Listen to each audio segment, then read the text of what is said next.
माननीय उपराज्यपाल जी ने गृह मंत्रालय में एक खत लिखवाया हमसे कि जो फीडर काडर की पोस्ट है, गेजेटेड नॉन गेज सॉरी गेजेटेड ग्रुप बी, वो उनका भी जल्द से जल्द भर्ती करी जाए। और मुझे उम्मीद है कि अगले 2 एक हफ्ते में ये गृह मंत्रालय से हमें उसकी मंजूरी मिल जाएगी, जिसके चलते लोग उन पोस्टों पर भी एप्लीकेशन अपने दे पाएंगे। इसके अलावा मैं कहना चाहूँगा कि जो डीपीसी जो हैं उसमें भी अब रफ्तार पकड़ी है।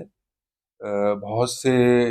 अधिकारी मुलाजिम ऐसे थे जिनका वो नवतोड़ के चलते विजिलेंस क्लियरेंस नहीं हो रहा था,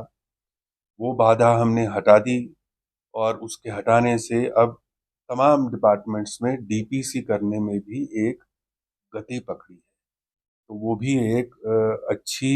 डेवलपमेंट है। इसके अलावा जो हमारा प्रशासनिक तंत्र है, आप सबको अवगत है कि पिछले कुछ हफ्तों में बहुत सी डेवलपमेंट्स हुई। अब कुल मिला के लद्दाख के अंदर 7 नए ज़िले बने हैं और 7 नए ज़िले बनने के बाद अभी कुछ दिन पहले एलजी साहब के आदेश अनुसार हमने 17 नई तहसील की घोषणा कर दी। न केवल कर दी, उसके साथ साथ पोस्टिंग ऑर्डर भी निकाल दिए गए हैं और अधिकारी जो इन तहसीलों में तहसीलदार का काम करेंगे, उनकी नियुक्ति भी हो चुकी है। इसके अलावा आज अभी तकरीबन 1 घंटा पहले माननीय एलजी साहब ने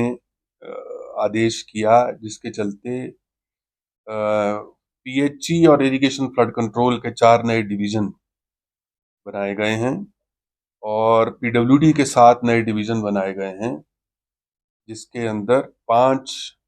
पीएमजीएसवाई के डिवीजन हैं और साथ ही साथ तमाम अधिकारियों की पोस्टिंग कर दी गई है।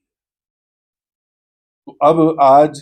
मैं आप सबसे साझा करना चाह रहा हूं कि सरकार ने फैसला कर लिया है कि जो इस कानून के तहत लिखा है, उसके चलते 7 जिलों में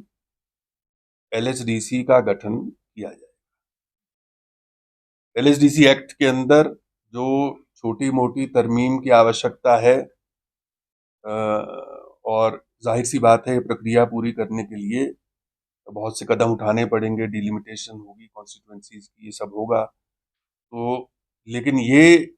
आज क्लियर मैं आपसे कर दे रहा हूं कि सरकार का फैसला क्लियर है कि 7 जिलों की एक एलएचडीसी बनेगी और उस एलएचडीसी की वही पावर होगी जो कि एलएचडीसी एक्ट के अंदर लिखी है। इसमें क्लियर कर देना होगा कि जो यूटी लेवल बॉडी जिसकी हम कल्पना कर रहे हैं, जिसके ऊपर चर्चा चल रही है, उसके अधिकार और उसकी पावर्स डिफाइन करने के लिए जाहिर सी बात है कॉन्स्टिट्यूशनल अमेंडमेंट है उस, और जो नेगोशिएशन का प्रोसेस चल रहा है, उसके बाद ही उसकी रूपरेखा बनेगी। और हो सकता है उसके बाद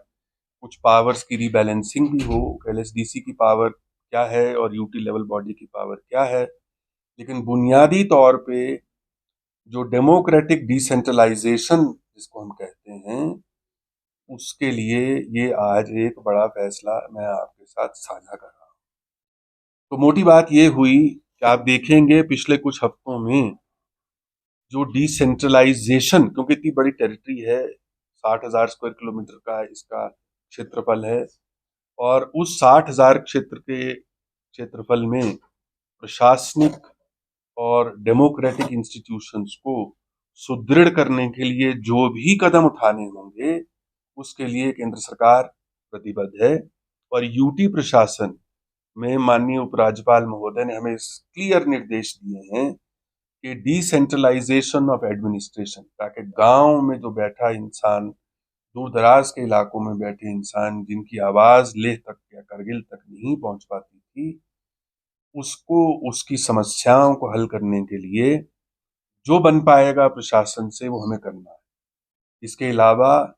माननीय उपराज्यपाल ने ये भी निर्देश दिए हैं कि चीफ सेक्रेटरी से नीचे तक जितने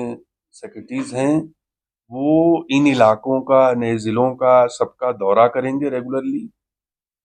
और दौरा करने के बाद अपने आप को एक इससे अवगत कराएंगे कि लोगों की समस्याएं क्या हैं, ताकि उसका निपटारा जल्द से जल्द हो सके।